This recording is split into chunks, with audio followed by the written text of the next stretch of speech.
Guys, நான் உங்கள் நாஞ்சில் தமிழன். இன்றைக்கி ஒரு சூப்பரான ஆக்ஷன் சைஃபை மூவியை பற்றி தான் பார்க்க போகிறோம். இந்த மூவி 1997 ரிலீஸ் ஆன இந்த மூவியை டைரக்ட் பண்ணவர் பார்த்தீங்கன்னா பால் வெர்ஹோயிவன். இவர் ஒரு அமெரிக்கன் டைரக்டர். ஸோ நம்ம கதையோட ஒன்லைனர் பார்த்துக்கலாம். இது பார்த்தீங்கன்னா இது ஒரு 2050 மேலே தான் நடக்குதுன்னு நினைக்கிறேன். இது ஒரு அட்வான்ஸான மிலிட்ரி ரிலேட்டடான ஒரு மூவி. இவங்க என்ன பண்ணுறாங்கன்னா இங்கேருந்து வேறு கிரகத்துக்கு போகிறாங்க. வேறு கிரகத்துக்கு போய் அங்கே உள்ள பூச்சியும் வண்டுகள்லாம் நிறைய வருது. அதெல்லாம் அழிச்சு தும்சம் பண்ணுறாங்க. இதுதான் பேசிக்கான ஸ்டோரி. வாங்க மூவியை ஃபுல்லாக பார்த்துலாம். ஸ்டார்டிங்கில் பார்த்தீங்கன்னா ஹீரோ ஒருத்தர் இருக்கார். அவர் பேர் தான் ரீகோ. இவர் ஒரு காலேஜில் ஃபுல் டைமாக படிச்சுட்டு இருக்காரு. இவருக்கு ஒரு கேர்ள் ஃப்ரெண்ட் இருக்கா. அவள் பேர் கார்மென் இபானஸ். இவங்க 2 பேரும் லவ்வர்ஸ். அதுக்கப்புறம் பார்த்தீங்கன்னா இன்னொரு பொண்ணு கூட இருக்கா. அவள் பேர் டிசி. இவன் வந்து ரீகோவை ரொம்ப நாளாக ஒன் சைடாகவே லவ் பண்ணிருக்கா. ரீகோவை அடிக்கடி பாப்பா மீட் பண்ணுவான், பேசுவா. பட் ரீகோ வந்து இவளை கண்டுக்கிடவே மாட்டான். ஸோ அப்படியே காலம் நடந்துகிட்ருக்கு. ஏன்னா ஸோ ஹீரோ வந்து ஃபஸ்ட் சீனில் பார்த்தீங்கன்னா ஹீரோ வந்து காலேஜில் உட்காந்து கிளாஸை கவனிச்சிட்டு இருக்காரு. அப்போது அவரோட ப்ரொஃபஸர் வந்து பாடம் எடுத்துகிட்டு இருக்காரு. சம்திங் அபவுட் சிட்டிசன்ஷிப் பற்றியும் நம்ம நாட்டுக்காக எப்படி போராடுறோம் அதை பற்றி அவர் ஜஸ்ட் ஒரு பாடம் நடத்திட்டு இருக்காரு. ஆனால் ரீகோவுக்கு பார்த்தீங்கன்னா அந்த பாடத்திலாம் அவர் கவனம் இல்லை. அவர் ஜஸ்ட் அவரோட கேர்ள் ஃப்ரெண்டு வேணும். அவர் கேர்ள் ஃப்ரெண்டோட எப்படியாவது சேர்ந்து ஒன்றா வாழணும். இதுதான் அவர் மெயின் ஏமே. படிப்பு பற்றி அவருக்கு ரொம்ப அன்னைக்கு அந்த கிளாஸில் பார்த்தீங்கன்னா இவர் ஒரு வினோதமான ஒரு டிராயிங்கை வரைஞ்சி அவன் கேர்ள் ஃப்ரெண்டுக்கு அது அனிமேஷனாக அனுப்பிட்டு இருக்காரு. இதை பார்த்த கேர்ள் ஃப்ரெண்டு என்னடா இவன் ஏதோ 2 பேரும் கிஸ் பண்ணுற மாதிரி ஏதோ வினோதமான அனிமேஷனை ரெடி பண்ணி அனுப்பியிருக்கான், இவனுக்கு ஏதாவது பதிலடி கொடுக்கணும்ன்ட்டு அவன் என்ன பண்ணிடுவா, 2 பேரும் கிஸ் பண்ணுறத இதை மாற்றிக்கிட்டு பபுல்காம அவன் மூஞ்சிலே துப்புற மாதிரி மாற்றி அனுப்பிடுறா. இதை வேற அவனுக்கு அனுப்பி விட்டுறா. இதை அவன் பார்க்குறான். பார்த்தவொன்னே அவனுக்கு பயங்கரமாக டென்ஷன் ஆயிடுது. அதுக்கப்புறம் என்ன நடக்குதுன்னா நேராக வந்து இவங்க வந்து கிளாஸோட மார்க்ஸ் ரிசல்ட்டை வந்து பார்க்கலான்ட்டு ஒரு பெரிய டிஸ்பிளேயில் போய் நிற்கிறாங்க. அங்கே பார்த்தீங்கன்னா எல்லாருமே மார்க்ஸை பார்த்துட்டு இருக்காங்க. இவங்களும் போயிட்டு அவங்களோட மார்க்ஸை பார்க்கலான்ட்டு போய் நிற்கிறாங்க. அப்போ நம்ம ஹீரோவோட ஃப்ரெண்டு, ஹீரோவோட லவர் இருக்கா இல்லையா கார்மென், அவளோட மேக்ஸோட மார்க்கை செக் பண்ணிக்கிட்டு இருக்கா. அப்போ அவளுக்கு பார்த்தீங்கன்னா 97% மார்க்கு கிடைச்சிருக்கும். சரி உன்னோட மார்க்கை செக் பண்ணுறா மண்டையா அப்படின்ட்டு நம்ம ரீகோவை சொல்லுவாள். ரீகோவும் செக் பண்ணுவார். ரீகோவை பார்த்தா வெறும் 35%. அது இப்போ ஃபெயிலாக பாஸ் ஆன கூட தெரியல. எல்லாரும் போட்டு அவளை கலாய்ச்சிட்டு இருக்காங்க. அப்படி நெக்ஸ்ட் சீனும் போயிடுது. நெக்ஸ்ட் சீனில் பார்த்தீங்கன்னா லேபில் போய் இவங்க அந்த ஏலியன் வண்டுகளெல்லாம் போட்டு தோலை உரித்து தொங்க விட்டுட்ருக்காங்க. அங்கே பார்த்தீங்கன்னா குடலை எடுத்து வெளியே போடுறதும் உள்ளே இருக்க வயிறை பிடுங்கி எடுக்கிறதும் இப்படின்னு பெரிய வேலையாக பண்ணிகிட்டு இருக்காங்க. இதை பார்த்த நம்ம கார்மனுக்கு ஆக்சுவலாக இதெல்லாம் பிடிக்கவே செய்யாது. அவளுக்கு இந்த பயாலஜி கிளாஸு இந்த மாதிரிப்பட்ட இதெல்லாம் அவளுக்கு பிடிக்காது. அவளுக்கு ஜஸ்ட்டு பைலட் ஆகணும் அந்த மாதிரி ஆசை தான். ஸோ இதெல்லாம் பார்த்துட்டு அவளுக்கு கொஞ்சம் நேரம் அவள் தாக்க பிடிச்சி பார்க்குறா. அவளால் முடியல. ஸோ அவள் பொத்துன்னு வாந்தி எடுத்துடுறா.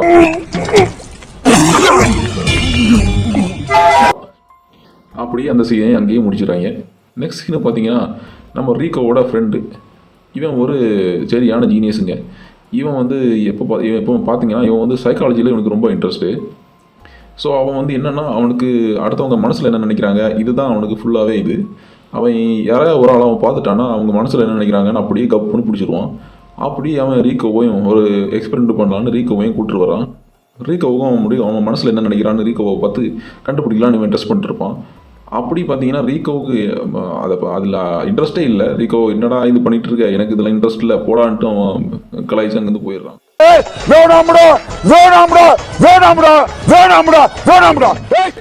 அதுக்கப்புறம் பார்த்தீங்கன்னா ஒரு காலேஜ் ஒரு கேமை வந்து விளையாடிக்கிட்டு இருக்காரு நம்ம ரீகோ.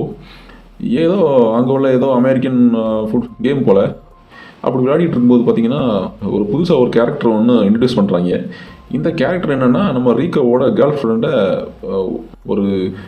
இவனுக்கு நம்ம ரீகோவோட கேர்ள் ஃப்ரெண்டோட ஒரு கண்ணு. இவன் வந்து அப்படியே நம்ம ரீகோவோட கேர்ள் ஃப்ரெண்ட்கிட்ட ஏதோ கடலை போட்டுட்டு அப்படியே உட்காந்துட்டு பேசிக்கிட்டு இருக்கான். இதை பார்த்தா நம்ம ரீகோவுக்கு செம்மையாக காண்டாயிருது.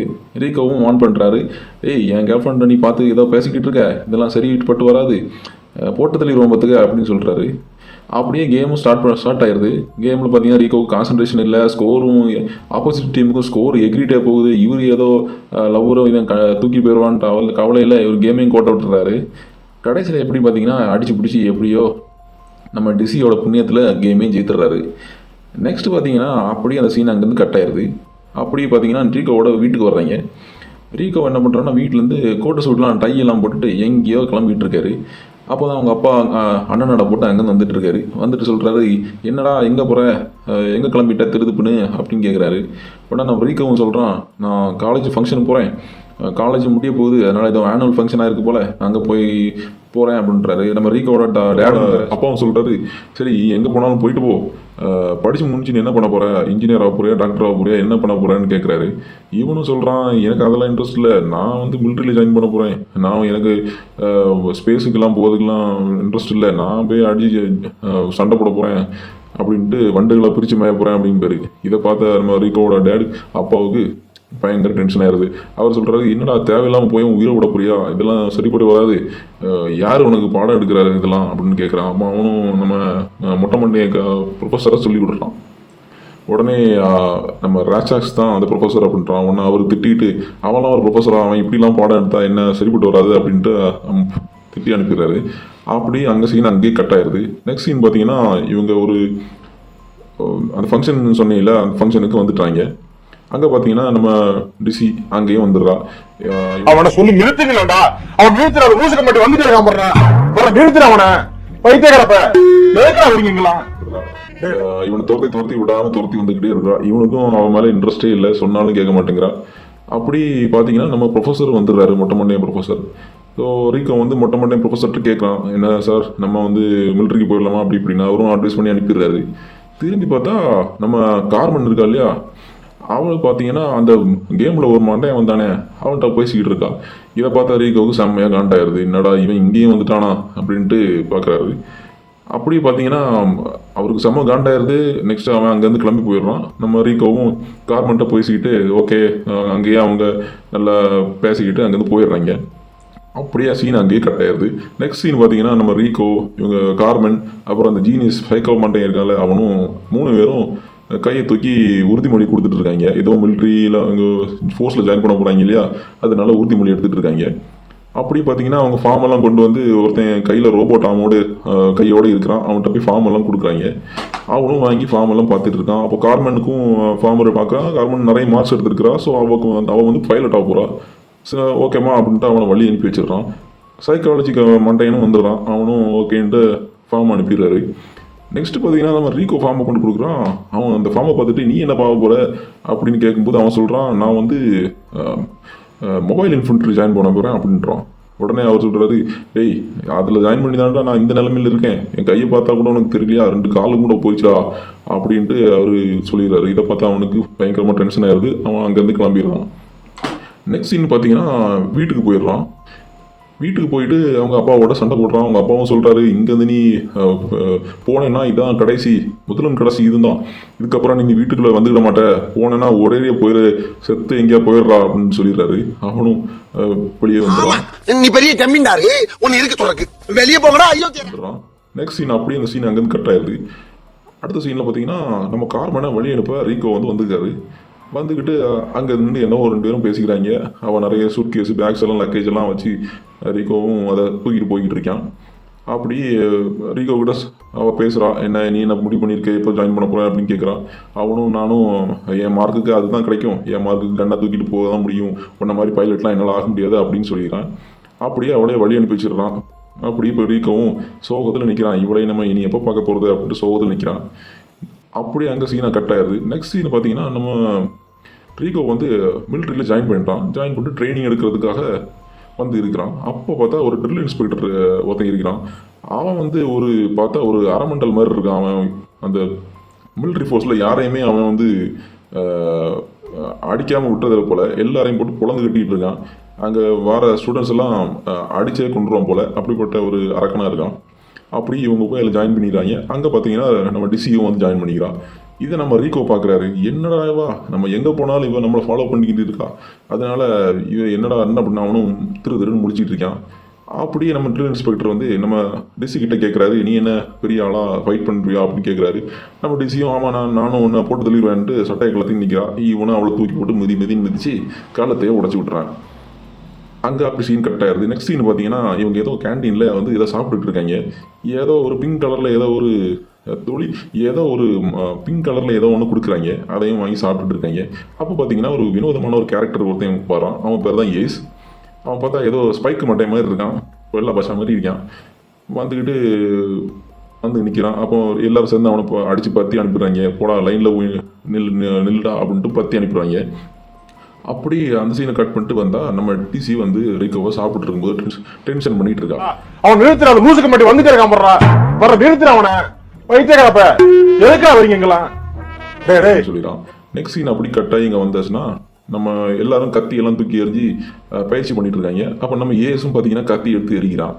அவனுக்கு கத்தி எடுத்து எறியும் தெரியல, ஒரு இளவும் தெரியல. அப்படி பார்த்திட்டு இருக்கும்போது நம்ம ட்ரில் இன்ஸ்பெக்டர்கிட்ட கேட்குறான், நம்ம இதுக்கு கத்தி எடுத்து சண்டை போட போகிறோம், கண்ணை எடுத்து நான் சண்டை போட போகிறோம், இதுக்காக கத்தி எடுத்து பயிற்சி கொடுக்குறீங்க அப்படின்ட்டு.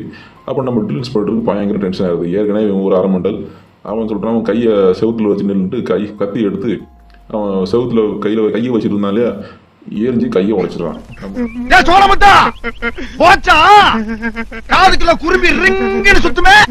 ஆக்கிட்டான். நெக்ஸ்ட் சீனில் பார்த்தீங்கன்னா அப்படி கட்டாயி வருது. ஏதோ ஒரு ஸ்பேஸில் ஏதோ ஒரு பெரிய ஷிப்பாக ரெடி பண்ணிட்டு இருக்காங்க. அப்படி அவள் ஃப்ளைட்டில் போய் உட்காந்து சீட்டை வந்து அப்படி திரும்பி பார்ப்பா. பார்த்தீங்கன்னா அந்த ரீகோவுக்கு பிடிக்காத ஒரு முள்ளு மண்டையாக இருப்பான்ல, அவன் வந்து உட்காந்துருப்பான். இதை பார்த்த இவளுக்கு ஷாக்காக இருக்கு, என்னடா இவன் வந்து உட்காந்துருக்கான் அப்படின்னு பார்த்துட்டு அவளுக்கு ரொம்ப ஆச்சரியமாயிருது. இப்படியே அவன் வந்து ஃப்ளைட்டையும் எடுக்க ஆரம்பிச்சிடுறான். ஏன்னா அடுத்த கிரகத்துக்கு ஏதோ ஒரு டெக்னாலஜி யூஸ் பண்ணிட்டு போயிடுறாங்க. அப்படியே சீனை கட்டாகி வந்தாச்சுன்னா இங்கே பார்த்தீங்கன்னா நம்ம ரீகோவும் டிஸும் என்ன பழப்பு இது, நம்ம வாழ்க்கை எதை நோக்கி பயணமா போய்கிட்டு இருக்குன்னே தெரியலையே. நல்ல டீமாக சேர்ந்துக்கிட்டு அடுத்த ஆப்போசிட் டீமை பந்தாடிட்டு இருக்காங்க. இதனாலே அவங்களுக்கு வெட்டியும் கிடைச்சிருது. பார்த்தீங்கன்னா ரீகோ வந்து கொடி எடுத்து அசைச்சிட்டு இருக்காப்புல. இதை பார்த்த நம்ம ட்ரில் இன்ஸ்பெக்டர் இருக்காமல அரமண்டல், அவனும் இன்னொருத்தனும் பார்க்குறான். ரெண்டு பேரும் ஓகே இந்த பையனையும் நம்ம ஸ்குவாட் லீடர் ஆக்கிடலாம், நல்லா தானே பண்ணுறான் அப்படின்ட்டு ஸ்குவாட் லீடர் ஆக்கிடுறாங்க. சீனில் பார்த்தீங்கன்னா நம்ம ரீகோ வந்து டிசிகிட்ட பேசிக்கிட்டு இருக்கான், நீ தான் இதுக்கெல்லாம் காரணம், நீ இல்லைனா நான் ஸ்குவாட் லீடர் ஆகியிருக்க மாட்டேன், ஸோ ரொம்ப நன்றி அப்படின்னு சொல்லிடுறான். அடுத்த சீனில் பார்த்தீங்கன்னா ரீகோ வந்து நம்ம கார்பன் இருக்கா இல்லையா, அவங்ககிட்ட ஏதோ பேசிக்கிட்டு இருக்கான். அவள் வந்து என்னடா கொஞ்ச நேரம் நல்லா பேசிக்கிட்டு இருக்கா, கடைசியில் பார்த்தா அவள் சொல்லிடுறா, இது நமக்கு சரியாக பட்டு வராது, ரொம்ப தூரமாக நம்ம இருக்கிறோம், நான் எங்கேயோ இருக்கிறேன் நீ எங்கேயோ இருக்கிற, அதனால நம்ம லவ்வுக்கு எல்லாம் தூர போட்டுருவோம்டா அப்படின்னு, லவ்வுக்கு எல்லாம் வேண்டாம் அப்படின்னு சொல்லிடுறா. இதை கேட்ட ரீகோவுக்கு ஷாக் ஆயிடுது, என்னடா நம்ம இவக்கு வேண்டி தானே ஜாயின் பண்ணோம், இவளை இப்படின்னு சொல்லிட்டா இனி இங்கே இருந்து என்ன பிரயோஜனம் அப்படின்ட்டு ரொம்ப மன உளைச்சல் ஆகிடுறான். கூட இருந்தவங்களும் ஏதோ ஏசும் ஏதோ கலாய்ச்சிட்டு அங்கேருந்து போயிடுறான். நெக்ஸ்ட்டு பழையபடி இவங்க ட்ரைனிங் வந்துடுறாங்க. அந்த அரை மண்டையனும் வந்துடுறான். இவங்க ட்ரைனிங் எடுக்கிறதுக்கு கண்ணெல்லாம் எடுத்துகிட்டு அப்படி ஏதோ ஒரு ஷூட் பண்ணி அங்கேருந்து இது ட்ரைனிங் பண்ணிக்கிட்டு இருக்காங்க. அப்போ பார்த்தீங்கன்னா ட்ரைனிங் பண்ணிகிட்டு இருக்க நம்ம ஒரு மண்டையை ஹெல்மெட்டை வச்சுக்கிட்டு ஹெல்மெட் ஏதோ எனக்கு சரியா இல்லை அப்படின்னு கேட்டுக்கிட்டே இருக்கான். இதனால இவங்க டீமில் ஒரே குளறுபடி ஆகி போகுது. அப்போ நம்ம இவன் இருக்கான்ல ரீகோ, அவன் போய் அந்த ஹெல்மெட்டையும் கலத்தி செக் பண்ணிகிட்டு இருக்கான். அந்த நேரம் பார்த்தா ஆபத்து, ஏதோ இந்த கூட இருந்த ஒரு பொண்ணு பக்கத்தில் ஒன்று போட்டு தள்ளிடுறான். அது உனக்கு சவுக்கடி தண்டான்னு கூப்பிட்டுட்டு அவனை மிலிட்ரியில் எல்லாரும் பார்க்க முடியாது கொண்டு கையை ரெண்டு கையும் கட்டிடுறாங்க. கட்டிட்டு 10 சவுக்கடி கொடுத்துட்றாங்க. அம்மா அப்பான்னு கதறான். அதுக்கப்புறம் நெக்ஸ்ட் சீனில் அப்படி கட் பண்ணிட்டு இங்கே வந்தீங்கன்னா அப்படியே நெக்ஸ்ட் சீனில் பார்த்தீங்கன்னா கார்பனும் நம்ம முல்லாமணி மண்டையும் ரெண்டு பேரும் நல்லா ஜாலியாக ஒர்க் பண்ணிட்டுருக்காங்க. இதனால அந்த நேரம் பார்த்து ஒரு ஏரிக்கல் ஆப்போசிட்டில் வந்துட்டு இருக்கு. இது எங்கேருந்து வருதுன்னே தெரியல. இவங்க ஃப்ளைட்டும் இதுக்கு ஆப்போசிட்டில் வந்துகிட்டு இருக்கு. அப்போ இந்த ஃப்ளைட்டை வந்து இவங்க எப்படியோ அங்கேருந்து திசை திருப்பி சப்பிச்சிடுறாங்க. அப்போ பார்த்தீங்கன்னா ஃப்ளைட்டோட ஆண்டனா அதில் வெடிச்சு சிதறிடுது. நெக்ஸ்ட் சீனில் பார்த்தீங்கன்னா நம்ம ரீகவும் டிசியும் பேசிக்கிட்டு இருக்காங்க. டிசி வேறு சொல்கிறான், நீ எங்கடா கிளப்பிட்ட பேக் எடுத்து, நீ இதுக்கு தான் வந்தியா, நீலாம் ஒரு வேஸ்ட்டா அப்படின்ட்டு அவனை பற்றி ரொம்ப பெருமையாக பேசிக்கிட்டு இருக்கா. ரீகவும் சொல்கிறான், நான் நீ இருக்க போகிறதா இல்லை, இப்படி நான் அடியெல்லாம் வாங்கிட்டனால இங்கே இருக்க முடியாது, 10 சவுக்கடி வாங்கிட்டேன்டா, என் முதுவை பார்த்தா தான் அவனுக்கு தெரியும் அப்படின்னு சொல்கிறான். அப்படி நெக்ஸ்ட்டு பார்த்தீங்கன்னா அவங்க வீட்டிலேருந்து ஒரு கால் வருது. அப்போ ரீகவும் போயிட்டு ஏதோ ஒரு பெரிய டிஸ்பிளேயில் வீடியோ கால் பண்ணிக்கிட்டு இருக்கான். அப்போ உங்கள் அம்மாட்ட சொல்கிறான், அம்மா நான் வீட்டுக்கு வரமா, என்னால் இங்கே தாக்கு பிடிக்க முடியலன்றான். உடனே அவங்க அப்பாவும் வாடா மகனே வீட்டுக்கு வந்துடுறா, அங்கேருந்து என்ன பண்ண போகிறான்னு சொல்கிறான். அந்த நேரம் பார்த்தீங்கன்னா அவங்க காலும் வந்துட்டு ஏதோ பிரச்சனையில் சிக்னல் கட் ஆயிடுது. அப்படி அடுத்த சீன் பார்த்தீங்கன்னா ரீகவும் வெளியே வந்து பார்க்குறான், நிறைய பேர் எங்கேயோ ஓடிக்கிட்டு இருக்காங்க. போய் கேட்குறான், எங்கடா ஓடிக்கிட்டு இருக்கீங்க எல்லாரும் கூட்டமா அப்படின்னு கேட்கும்போது ஒருத்தன் சொல்கிறான், நம்ம எல்லாம் போருக்கு போக போகிறோம்டா, ஓடி வாடா அப்படின்றான். ரீகோ போய் இவங்க எல்லாம் போய் ஒரு டிவியில் ஒரு டிஸ்பிளேயில் நியூஸ் பார்த்துட்டு இருக்காங்க. அங்கே பார்த்தீங்கன்னா ரீகோவோட சொந்த வீடான அவங்க அப்பா அம்மா இருக்கிற வீடு எல்லாமே அதில் எரிஞ்சு சாம்பலாக போயிடுது. அவங்க இருக்கிற ஏரியாவே சாம்பலாக போயிடுது. இதை பார்த்தா நம்ம ரீகோவுக்கு பயங்கரமாக டென்ஷன் ஆயிடுது. என்னடா இருக்குது, நம்ம அம்மாவும் அப்பாவும் செத்துட்டாங்க, நம்ம அங்கே எங்கடா போகிறோம் அப்படின்ட்டு இருக்கும்போது நம்ம டிசி சொல்லுவா, இந்த வண்டுங்க எல்லாம் நம்ம வீட்டுக்கு கொண்டு சாய்ச்சிருச்சுங்க, எல்லாமே எரிஞ்சு சாம்பலாக போயிடுச்சு அப்படிங்கிறா. உடனே நம்ம ரீகோ நம்ம கமாண்டர்கிட்ட போய் பேசுகிறான். நான் வந்து ரிசைனேஷனை வித்ட்ரா பண்ணிக்கிறேன், எனக்கு திரும்பி போய் சண்டை போடணும் அப்படின்றான். கமாண்டர் சொல்கிறான், நீ எங்கேயும் போக முடியாது, நீ வீட்டுக்கு போயிடுற அப்படின்றான். அப்போ நம்ம ட்ரில் இன்ஸ்பெக்டர் அரமண்டே இருக்காங்களா, அவன் இந்த நேரம் பார்த்து நல்ல காரியம் பண்ணிடுறான். அவன் சொல்கிறான், இந்த பேப்பரை கிழிச்சு போடுறேன், நீ பழைய எப்படி போய் டியூட்டியில் ஜாயின் பண்ணிக்க அப்படின்றான். இவனும் பயங்கரமாக சிங்கம் சூர்யா மாதிரி வரப்ப போயிடுறான். அடுத்த சீனில் பார்த்தீங்கன்னா இவங்க எங்கேயோ ஒரு பெரிய ஷிப்பில் கிளம்பிக்கிட்டு இருக்காங்க. எங்கேன்னு பார்த்தீங்கன்னா நம்ம அந்த வண்டுங்க இருக்கிற பிளானெட்டை நோக்கி போயிட்டு இருக்காங்க. அங்கே போய் எல்லாத்தையும் தம்சம் பண்ணிடலாம் அப்படின்னு ஒரு தைரியத்தில் இவங்க எல்லாரும் ஒரு பார்த்தீங்கன்னா ஒரு 100கணக்கான சோல்ஜர்ஸ் வந்து எல்லாரும் போயிட்டு இருக்காங்க. அங்கே பார்த்தீங்கன்னா இது ஒரு இன்டர்வியூ ஒருத்தர் இருக்கான், அவனும் இன்டர்வியூ எடுக்கிறான். அப்போ இவங்க எல்லாம் ஆச்சு பூச்சின்னு என்னெல்லாமோ சொல்கிறாங்க, அழிச்சிருவோம் அப்படின்ட்டு. அந்த சீனில் அப்படி கட் பண்ணிட்டு வந்தீங்கன்னா நம்ம ரீகோ வந்து கார்பனை பார்க்குறான், அதே ஷிப்பில் இவ இருக்கா. அப்படி பேசிக்கிட்டு இருக்கான்னு பார்த்தா அந்த அரமண்டையன் நம்ம முல்லாமணி மண்டையனும் வந்துடுறான். இவன் எங்கிறதுடா வாரான், இவன் எனக்கு அடி வாங்குறது களவடு செஞ்ச மாதிரி இருக்கான்ட்டு நம்ம ரீகோ போட்டு பந்து அடிக்கிறார் போட்டவனை, நீ எங்கடா அங்கே வந்த அப்படின்ட்டு. சாமி அப்படி 2 பேரும் அடி நடிச்சு மாறி மாறி சமத்துக்கே வாங்கிடுறாங்க. நெக்ஸ்ட் சீனில் பார்த்தீங்கன்னா எல்லாருமே கிளம்புறதுக்காக ஒரு பெரிய ஷிப்பில் எல்லாரும் ஏறிக்கிட்டு இருக்காங்க. எல்லாரும் அந்த கிரகத்தை நோக்கி போகிறதுக்காக எல்லாரும் ஷிப்பில் ஏறிக்கிட்டு இருக்காங்க. பார்த்தீங்கன்னா நிறைய பேர் போகிறாங்க. இதனால இவங்க எல்லாரும் போய் அந்த வண்டுகளை அழிக்கலாம் அப்படின்ட்டு முடிவெடுத்து எல்லாரும் போகிறாங்க. அப்படியே அந்த கிரகத்துக்குள்ளே எல்லாரும் தரையிறங்கிறதுக்கு எல்லாரும் ஷிப்பில் இறங்கிடுறாங்க. அப்புறம் பார்த்தீங்கன்னா ஏகப்பட்ட ஆயிரக்கணக்கான சோல்ஜர்ஸ் தரையிறங்கிட்டாங்க. இறங்கி எல்லாரும் ஆக்ரோஷமாக ஆன்னு சத்தம் போட்டு எல்லாரும் ஓடுறாங்க. அங்கே போய் பார்த்தா ஒரு பெரிய வண்டு இருக்குது. பார்த்தீங்கன்னா இதெல்லாம் பார்க்குறதுக்கு ஏதோ ஒரு வினோதமான வண்டுகளாக இருக்குதுங்க. பேக் சைடில் பார்த்தீங்கன்னா இதுங்க ஏதோ பேக் சைடு வழியாக ஏதோ கக்கி விடுதுங்க. அந்த பார்த்தீங்கன்னா அந்த கக்கி விடுறது பார்த்தீங்கன்னா ஏதோ ஒரு எலக்ட்ரிக் பவர் மாதிரி அப்படி வானத்தை நோக்கி போகுது. இது அப்படியே பார்த்தீங்கன்னா நேராக போய் மேலே இருக்கிற ஷிப்பெல்லாம் அழிச்சிடுதுங்க. இதனாலே வந்து அங்கே தரையிறங்கிறதுக்கு வந்த ஷிப்புகளில் பாதியே டேமேஜ் ஆயிடுதுங்க. நெக்ஸ்ட்டு பார்த்தீங்கன்னா இவங்க எல்லாரும் அந்த வண்டுங்களா எப்படியும் அழிச்சிடுறாங்க. அழிச்சிக்கிட்டு இதுதான் போல், இதுதான் ரொம்ப ஈஸியாக இருக்கேன் அப்படின்ட்டு அழிக்கிறதுக்காக வர்றாங்க. அங்கே வந்து பார்த்தீங்கன்னா ஏகப்பட்ட வண்டுங்க, வித்தியாசமாக வண்டுங்க இருக்குது. எல்லாம் பார்த்தீங்கன்னா வினோதமான ராட்சத வண்டுங்களாக இருக்குது. இதுங்கெல்லாம் எல்லாரையும் அழிச்சு தம்சம் பண்ணிட்டு இருக்குதுங்க. இதை பார்த்தா நம்ம ரீகவும் ஃப்ரெண்ட்ஸும் எல்லாரும் ரொம்ப பயந்து போடுறாங்க. காலை பிச்சு தூக்கி போடுது, கையை பிச்சு தூக்கி போடுது. எல்லாம் ரொம்ப ஆக்ரோஷமான வண்டுங்களாக இருக்குது. இவங்க பார்த்தீங்கன்னா இதெல்லாம் நம்மளை சமாளிக்க முடியாது, இங்கேருந்து எஸ்கேப் ஆயிரும்டா சாமி அப்படின்ட்டு எல்லாரும் திரும்பி ஓடுறாங்க. அப்படி எல்லாம் ஓடிட்டு இருக்கும்போது ஒருத்தன் கேமரா வச்சு வீடியோ எடுத்துட்டு இருக்கான், பைத்தியக்காரன். அவனையும் அது போட்டு தள்ளிடுது. அப்படி பார்த்தீங்கன்னா ரீகோவோட ஃப்ரெண்ட்ஸு எல்லாரையுமே மரம் பிச்சு தூக்கி எறியுது. பார்த்தீங்கன்னா போதா குறைக்க நம்ம ரீகோவோட கால்லையும் போட்டு குத்தி கிழிச்சிடுறது. நம்ம ரீகோவும் போராடி சுட்டு பார்க்குறாரு, அவரால் முடியல. கொஞ்சம் நேரமாக ஸ்ட்ராக் பிடிச்சாரு. அதுக்கப்புறம் புல்லட்டும் தீர்ந்து போச்சு. அவருக்கு மூஞ்சியும் பார்த்தீங்கன்னா பயங்கரமான பயமாக இருக்குது. அப்படியே அந்த சீனை அங்கேயே கட் பண்ணிடுறாங்க. நெக்ஸ்ட் சீனில் பார்த்தீங்கன்னா அவ்வளோ பேரும் செத்து கிடக்கிறாங்க. இதுக்கு தரடா சொன்னேன் அங்கே போதீங்கன்ட்டு நிறைய பேர் சொல்கிறாங்க. வந்ததில் 90% மக்களும் செத்து போயிட்டாங்க. அங்கே நெக்ஸ்ட் சீனில் பார்த்தீங்கன்னா நம்ம கார்பன் வந்து நம்ம முல்லாமணி மண்டையன் இருக்கான்ல, ரீகோவுக்கு பிடிக்காத ஒருத்தன், அவனும் இவங்க 2 பேர் வராங்க. அப்போ பார்த்தீங்கன்னா நிறைய பேர் செத்து கிடக்குறாங்க. இதெல்லாம் பார்த்தா அவங்களுக்கு ரொம்ப இதாகிடுது. என்னடா இத்தனை பேர் கை இருக்குது, ஒருத்தனுக்கு கை போயிருக்கு, ஒருத்தனுக்கு கால் போயிருக்கு, தலையே போயிருக்கு. அப்படிப்பட்ட சிச்சுவேஷனில் நிறைய பேர் படுத்து கிடக்குறாங்க. அவ்வளோ வந்துட்டு ஒரு டிஸ்பிளேயில் நிறைய செத்தவங்களோட லிஸ்ட்டெல்லாம் போட்டுருக்காங்க. அதுலேயும் நம்ம ரீகோவோட லிஸ்ட்டை சர்ச் பண்ணி பார்க்க ரீகோவும் செத்துட்டான்னு வருது. இதை அடுத்த சீனில் அப்படியே கட் பண்ணிட்டு பார்த்தீங்கன்னா நம்ம ரீகோ வந்து ஒரு கண்டெய்னருக்குள்ளே ஒரு பச்சை கலர் லிக்விடில் இதை போட்டு அடைச்சி வச்சுருக்காங்க. ரீகோவோட காலில் ஏதோ ஒரு அடிபட்டில் அதை வந்து அந்த பச்சை லிக்விடில் இதை போட்டு அவங்க சரி பண்ணிடுறாங்க. அட்வான்ஸ் டெக்னாலஜி போல், நமக்கு தெரியல. நம்ம டிஸ்ஸு அங்கே வந்துட்டு கிஸ் பண்ணிட்டு நீ கிளம்பி வந்துடுவா சரியாருவா அப்படின்ட்டு ஏதோ சொல்லிட்டு கிளம்பிடுறா. நெக்ஸ்ட் சீனில் பார்த்தீங்கன்னா நம்ம ரீகோ, டிசி, எஸ் 3 பேரும் புதுசாக ஒரு ஸ்குவாடில் போய் ஜாயின் பண்ணுறாங்க. இங்கே பார்த்தீங்கன்னா நிறைய பேர் வினோதமாக இருக்காங்க. எல்லாரும் பார்த்தா ரொம்ப ரஃப் அண்ட் டஃப்பாக இருக்காங்க. வரப்பா அங்கே வந்து பேசிக்கிட்டு இருக்கான், நாங்கள் புதுசாக ஜாயின் பண்ண வந்திருக்கோம் அப்படின்ட்டு. உங்களை மதிக்கவே இல்லை, இவங்க கூட கையில் இருக்க ஆர்டர் காப்பியும் எல்லாரையும் வாங்கிடுறா. அப்படியே அந்த சீனை அங்கேருந்து பார்த்தா நம்ம கமாண்டரு ஒரு கேப்டன் ஒருத்தன் வரான். அவன் பார்த்தா ஆளும் கொஞ்சம் ஒரு மாதிரி மொட்டை மண்டையாக இருக்கான். இதை பார்த்து நம்ம ரீகோ, என்னடா இந்த மொட்டை மண்டையை எங்கேயோ பார்த்த மாதிரி இருக்க அப்படின்ட்டு பார்த்தா நம்ம ப்ரொஃபஸரு, அடே ப்ரொஃபஸர் நீ நம்ம காலேஜில் ப்ரொஃபஸராக இருந்த நீ எப்படிடா இங்கே வந்து கேப்டனானே அப்படின்னு லுக்கில் பார்த்துட்டு இருக்கான். டிசியும் பார்க்குறான், அடே மொட்டை மண்டியா நீ தானே அது அப்படின்னு பார்க்குறான். அவனும் ஏதோ மொட்டை மண்டினும் ஏதோ வீரவசனம் பேசுகிறான், எல்லாரையும் சாச்சிருவேன், எல்லா வண்டிகளையும் கொண்டுருவேன் அப்படின்றத வீரவசனம் பேசிகிட்டு இருக்கான். இவங்களும் அதை கேட்டுக்கிட்டு இருக்காங்க. எல்லா வண்டியும் நான் அழிச்சிருவேன், அதாவது வண்டுங்களே இருக்காது அப்படின்ட்டு ஏதோ பேசிகிட்டு இருக்கான். ரீக்கவும் மக்கா நீ இங்கடா அழிக்க போகிற மொட்டை மண்டியா அப்படின்ட்டு ரீக்கவும் அப்படியே பேசி பார்த்தீங்கன்னா எல்லா வண்டுகளையும் போட்டு தும்சம் பண்ணிட்டு இருக்காங்க கீழே வந்து. ஏன்னா ஏற்கனவே இந்த வண்டுகள்லாம் நம்ம ஃபஸ்ட்டு ஸ்குவாடில் வந்து எல்லாரையும் கொண்டுருச்சுங்க. அதனால இவங்க ஆக்ரோஷமாக போயிட்டு ஏதோ பெருசாக போட்டு நியூக்ளியர் பாம்போ ஏதோ போட்டு அழிச்சு தும்சம் பண்ணிட்டு இருக்காங்க. ஒரேடியாக அழிச்சு கொள்ளாமல் அவங்க படிப்படியாக அழிச்சு கொண்டுட்டு இருக்காங்க. இதனாலே எவ்வளோ வண்டுங்க எல்லாம் செத்து போயிடுது. இந்த வண்டுங்களை பார்த்தீங்கன்னா ஆர்க்டிட்ஸ்ன்னு சொல்கிறாங்க.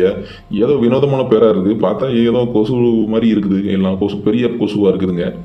அப்படியே அழிச்சு இருக்கும்போது இவங்க எல்லாம் தனித்தனியாக பிரிஞ்சு போய் மிச்சம் இருக்கு இல்லையா, ஏகப்பட்ட வண்டுங்களை கொண்டுட்டாங்க. மிச்சம் இருக்க வண்டுங்களை கொண்டுறதுக்கு வேண்டி நம்ம ஏசும் டிசியும் அப்புறம் ரெண்டு வேகமாக போகிறாங்க. போயிட்டு இருக்க நேரம் பார்த்தீங்கன்னா நிறைய வண்டுங்க வருது, எல்லாரும் அடித்து தம்சம் பண்ணி சுட்டு கொண்டுட்டு இருக்காங்க. இவங்க கண்ணிலேருந்து பார்த்தீங்கன்னா புல்லட் வந்துக்கிட்டே இருக்குது, எப்படி தான் சுட்டுறாங்கன்னு தெரில. அப்படி பார்த்தீங்கன்னா ஒரு வண்டையும் கொண்டுடுறாங்க. கொண்டு போட்டு இருக்கும்போது பக்கத்தில் ஒருத்தன் நிற்கிறான். அவன் இந்த வண்டு செத்த உரம் போட்டு சாத்திட்டு இருக்கான். இதை பார்த்தா நம்ம ரீகோ எதுக்குடா புல்லட்டை யூஸ் பண்ணுற மண்டையா அப்படின்ட்டு அவனையும் தடுத்து நிறுத்திக்கிறான். அவன் ஏதோ கடையும் விட்றான். அப்படியே பார்த்தா அப்படியே நெக்ஸ்ட் சீன் கட் பண்ணி பார்த்தா ஏதோ வண்டு வரத ஒரு குகையை பார்த்துடுறாங்க. அந்த குகையில் ஏகப்பட்ட வண்டுங்க வருது. இதை பார்த்தா நம்ம ரீகோவோட ஒருத்தன் சுற்றிட்டு விட்டுட்டு இருந்தான் இல்லையா, அவன் சொல்கிறான் ஏதாடி எடுத்து ராக்கெட் லாஞ்சர் எடுத்து ஒரு இதை போட்டு விட்டுறா, இதுங்க வந்துச்சுன்னா நம்ம கொண்டுருவோம் அப்படின்றான். உடனே நம்ம ரீகோவும் ஆக்ரோஷமாக அந்த ராக்கெட் லாஞ்சரை யூஸ் பண்ணி அதுங்களை கூட அழிச்சு நொறுக்கிடுறான். அப்படியே கட் பண்ணிட்டு நெக்ஸ்ட் சீனில் பார்த்தீங்கன்னா நம்ம ரீகோக்கு ஒரு கால் வருது. நம்ம எல்லோரும் சொல்கிறாங்க இங்கே வாங்கடா, இங்கே நிறைய வண்டுங்க இருக்குது அப்படிங்காங்க. இவங்களும் போகிறாங்க. போய் பார்த்திங்கன்னா அவ்வளோ பேரும் கன்லேருந்து புல்லட்டு பாஞ்சு வருது. அவ்வளோ பேரையும் எல்லா வண்டுகளையும் அடித்து தம்சம் பண்ணுறாங்க. திரும்பி பார்த்தா ஒரு வண்டு காண்டாமிருகம் வண்டு மாதிரியே இருக்குது. அது அடியிலேருந்து எழும்பி வந்துருச்சு. வந்தோடனே இவங்க பார்த்தீங்கன்னா ஐயோ அப்பான்னு எல்லாரும் கதறி அடித்து ஓடுறாங்க. ஆனால் பார்த்தீங்கன்னா அந்த காண்டாமிருகம் வண்டு அந்த டீமில் இருந்த ஒரு பொண்ணோட கையில் தீயை கக்கி கையை இது பண்ணி விட்டுருச்சு. அப்படியே இருக்கும்போது பார்த்தீங்கன்னா நம்ம மொட்டை மண்டை ஹீரோ வந்துடுறாரு. அவர் வந்து டர்னு வந்து அந்த லேடியை வந்து தூக்கிட்டு போயிடுறாரு.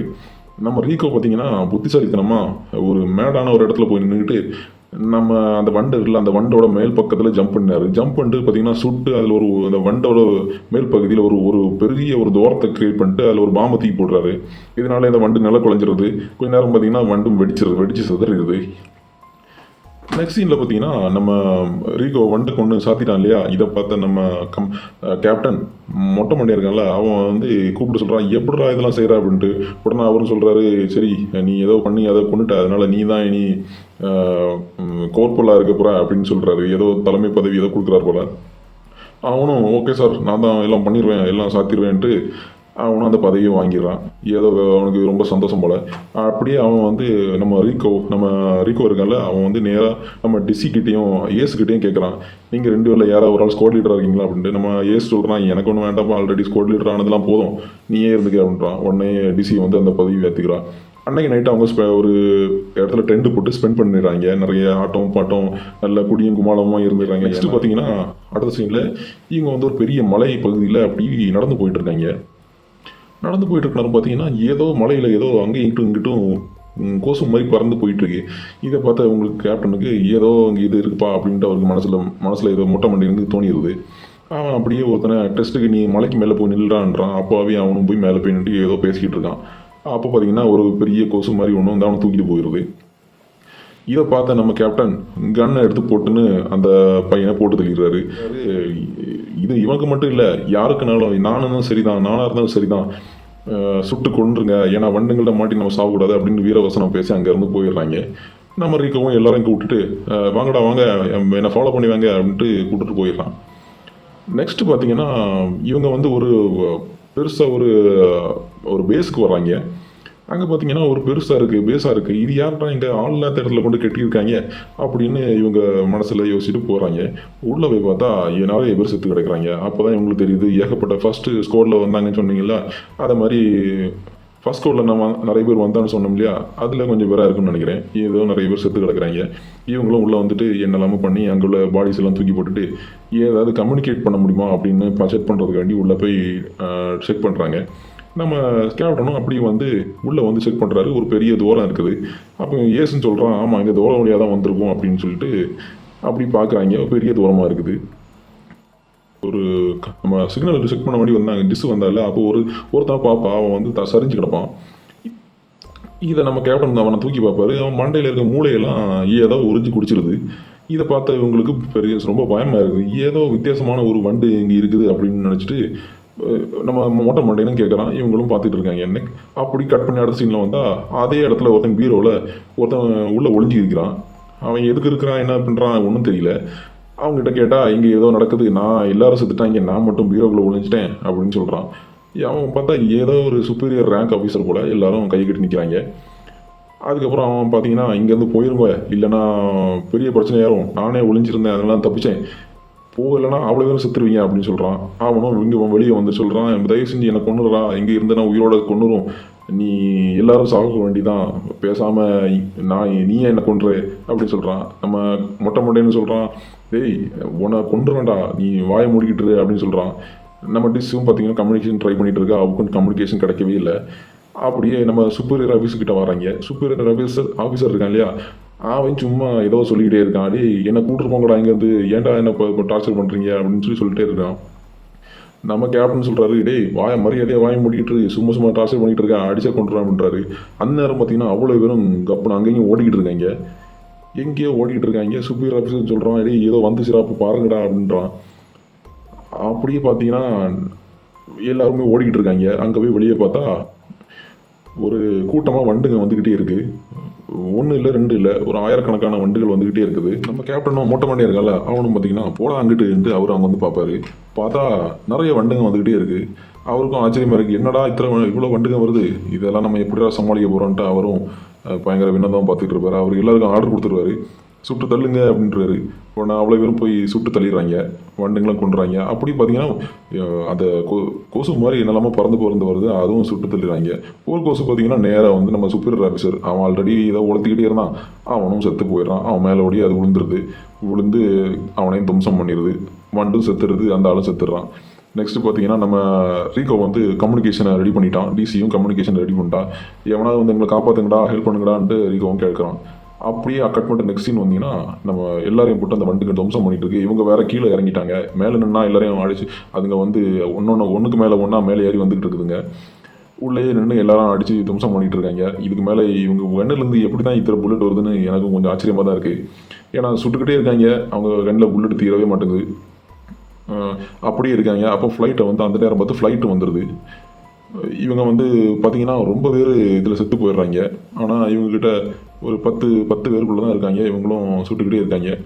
அப்படி சொல்லிட்டு எல்லோரும் ஷிப்புக்கு போங்கடா அப்படின்னு இந்த மொட்டை மொட்டையும் சொல்கிறான். சொல்லிட்டு திரும்பவும் அவன் கீழேருந்து ஏதோ நிலநடுக்கம் மாதிரி வருது, அதுக்குள்ளேயும் உள்ளே விழுந்துடுறான். அவனால் எழும்பவும் முடியல. 4-5 பேர் உள்ளே விழுறாங்க. பட் நம்ம மொட்டை மொட்டையும் உள்ளே மாட்டிக்கிறான். மொட்டை மொட்டைனா டிசியும் ரிக்கவும் சேர்ந்து வெளியே இழுக்கிறாங்க. அந்த நேரம் பார்த்து அவன் 2 காலும் போயிடுது. ஏற்கனவே மொட்டை மண்டையும் சொல்லியிருக்கான், எது நடந்தாலும் சரி நமக்கு என்ன யாராக இருந்தாலும் சரி சுட்டு கொண்டுறணும்னு. நம்ம ரீகோ கிட்டே சொல்லுவான் என்ன சுட்டுரு அப்படின்ட்டு. ரீகோ யோசிச்சு பார்ப்பான், திருப்பி கேட்பான். ஆனால் இந்த மொட்டை மண்டையும் சரியான மாதிரி இல்லை. ஓகேன்ட்டு போயிட்டு வாடா மொட்டை மண்டையா அப்படின்ட்டு சுட்டு கொண்டுடுறான். சுட்டுட்டு திரும்பி போனால் அந்த கீழே வந்து அந்த காண்டாமல் இருக்க மண்டு சொன்னேன் இல்லையா, அது வந்து எழும்பி வந்துடுது. நம்ம டிசி வந்து ஒரு பெரிய பாம் எடுத்து அந்த காண்டம் இருக்கிறதுக்கு வாயிலே போட்டுறான். ஐயோ அப்பான்னு அது செதறிடுது. இதனாலே நம்ம டிசி ஐயோ அப்பாடா கொண்டுட்டோன்ட்டு அவளும் அங்கேருந்து கிளம்பு நேரம் பார்த்தீங்கன்னா பேக்லேருந்து ஒரு பெரிய வண்டு வந்து நம்ம ஆர்கனைசேஷன் சொன்னேன் இல்லையா, அது வந்து முள்ளை வச்சு குத்தி கிழிச்சு சூறையாடிடுது. இதனால் அவளுக்கும் 4-5 இடத்துல முள்ளு பட்டுருச்சு. ஒன்றும் பண்ண முடியல, முள்ளெல்லாம் இழுத்துட்டு அவளை ஷிப்புக்கு எப்படியோ கொண்டு போயிடுறாங்க. எனக்கு ஷிப்புக்கும் கொண்டு போயிடுறாங்க. அதுக்கப்புறம் பார்த்தீங்கன்னா நம்ம முள்ளமணி மண்டே தான் வந்துடுறான் அந்த ஷிப்பில். அவன் அந்த 2 பேர் டவரில் இருந்தாங்க, அவங்கள வர சொல்கிறான். அவங்க வர வழியில் பார்த்தீங்கன்னா அந்த காண்டாம இருக்கவன தீ அவங்கள எரிச்சே கொண்டுருது. அதுக்கப்புறம் பார்த்தீங்கன்னா ஷிப்பையும் எடுத்துகிட்டு கிளம்பிடுறாங்க. அப்படி பார்த்தீங்கன்னா நம்ம காண்டாம இருக்கவனும் வண்டும் எங்கடா போறீங்க நில்லுங்கடா அப்படின்ட்டு தீயை வந்து கக்கி பார்க்குது. அவங்களும் அங்கேருந்து எஸ்கேப் ஆயிடுறாங்க. கீழே பார்த்தீங்கன்னா ஒரு படையே வந்துச்சு. அடுத்து பார்த்தீங்கன்னா ரொம்ப சோகமான சீனுங்க. நம்ம ரீகோ வந்து டிசி கிட்ட பேசிக்கிட்டு இருக்கான். டிசி வேற சொல்கிறாடி, நீ நல்லா இருக்கும் போதெல்லாம் நீ என்ன லவ் பண்ணல, இப்போ வந்து நான் லவ் பண்ணுற, நானும் சாவ போகிறேன்டா அப்படின்ட்டு அவளும் கதறிக்கிட்டு இருக்கா. நம்ம ரீகோவும் என்னை மன்னிச்சிரு அப்படி இப்படின்னு சொல்லிட்டு இருக்கான். அதில் அவளுக்கு கடைசியாக ஒரு முத்தமும் கொடுத்துட்டு வேறு ஒன்றும் பண்ண முடியல, பாதியிலேயே அவள் செத்து போயிட்டா. முத்தமும் கொடுத்து அவளையும் அனுப்பி வச்சிடறான். ஃப்ரெண்டில் வந்து பார்த்தா நம்ம முல்லாமணி மண்டையன் இருக்கான்ல, அவனும் கார்மனும் இருக்கா. இவங்க 2 பேர் இருக்கான். நம்ம ரீகோவும் பயங்கர கடுப்பு, ஆல்ரெடி அவன் கடுப்பில் இருக்கான். அப்போ நம்ம ரீகோ சொல்கிறான், எதுக்குடா இப்படி விட்டு வச்சிருக்கீங்க, அந்த பிளானட்டை ஒரே அடியாக அழிச்சிருங்கடா, ஏதாவது போட்டு அழிச்சிருங்கடா அப்படின்றான். உடனே நம்ம முல்லாமணி மண்டையனும் அங்கே உள்ள ஆஃபீஸர்கிட்ட கேட்டு பார்ப்போம். ஆஃபீஸர் சொல்லுவாங்க, நாங்கள் வேறு பிளான் வச்சுருக்குறோம் அப்படின்றாங்க. அப்போ நம்ம கார்மன் திரும்பி பார்த்துக்கிட்டு, டேய் நீனும் உயிரோட தான் இருக்கிறியா அப்படின்னு கேட்குறான். ரீகோவுக்கு செம்ம காண்டாயிருது. அவன் சொல்கிறான், டேய் நான் சாகலை, ஆனால் என் டீம்மேட் எத்தனை பேர் செத்துட்டாங்க எதிர்மான்ட்டு பயங்கர மன உளைச்சலில் இருக்கான். அதில் வேறு அவன் அவளை திட்டிட்டு வந்துடுறான். அப்படியே கட் பண்ணிட்டு நெக்ஸ்ட் சீன் பார்த்தீங்கன்னா, நம்ம டிசி இருக்கால, அவளும் செத்துட்டால, அவளை வந்து அவள் பாடியை அவங்க ஏதோ ஒரு புதிய டெக்னாலஜி யூஸ் பண்ணி அடைச்சிட்டு ஸ்பேஸில் அவளை டிஸ்போஸ் பண்ணுறாங்க. ஏன்னா அவள்லாம் புதைக்கவும் முடியாது, எரிக்கவும் முடியாது. அவளை ஸ்பேஸில் பேசாமல் டிஸ்போஸ் பண்ணி வெளியே அனுப்பிச்சிடுறாங்க. இது எங்கேயோ போய் சுற்றிட்டு தான் இருக்க போது, அப்படியே அனுப்பிடுறாங்க. இவங்க சல்யூட் பண்ணிட்டு பெரேடெலாம் முடிச்சிட்டு பார்த்தா நம்ம கார்மனும் வந்து நம்ம ரீகோ கூட வந்து நிற்கிறான். அங்கே பார்த்தா நம்ம ஜீனியஸ் இருக்கான் இல்லையா, அவன் வந்து நிற்கிறான். அவன்கிட்ட இவன் கேட்குறான், என்னடா இது 2 தடவை எங்களை அனுப்பிச்சிங்க அந்த பிளானட்டுக்கு, 2 தடவையும் அது எங்களை சூறையாடிச்சு, எத்தனை பேர் செத்துனாங்க தெரியுமா அப்படின்னு கேட்பான். உடனே அவன் சொல்கிறான், நான் தாண்டா வழி அவங்களெல்லாம் அனுப்பி வச்சேன் அப்படின்றான். நம்ம ரீகோவுக்கு பயங்கர டென்ஷன் ஆயிடுது. அப்போ வந்து நம்ம இவன் இருக்கான் இல்லையா ஜீனியஸ், அவன் சொல்கிறான், நான் அந்த ஒன்றும் பிரச்சனை இல்லை, இனி நம்ம அடுத்த ஆப்ரேஷன் பண்ண போகிறோம் அப்படின்னு ஏதோ புதுசாக சொல்லிட்டு இருக்கான்.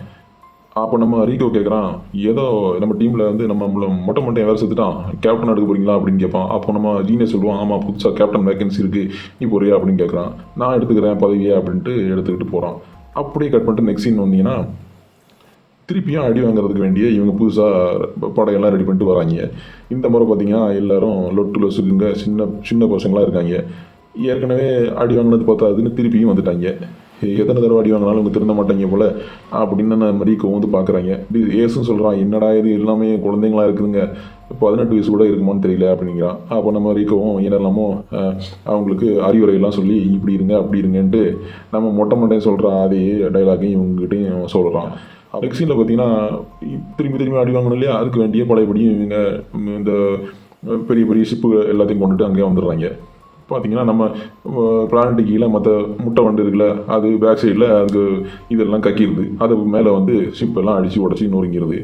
திரும்பி வந்து இவங்களாம் அடி வாங்கிட்டு இருக்காங்க. அப்போது நம்ம அந்த நேரம் பார்த்து ஷிப்லேருந்து எஸ்கேப் ஆகும்போது நம்ம கார்மனோட சீனியர் செத்து போயிடுறான். அதுக்கப்புறம் பார்த்தீங்கன்னா நம்ம கார்மனும் அந்த ரீகோவுக்கு பிடிக்காத ஒருத்தன் முல்லாமணி மண்டையனும் 2 பேரும் சேர்ந்து வெளியே கிளம்பி ஒரு ஷிப்பில் கிளம்பி வெளியே வந்துடுறாங்க.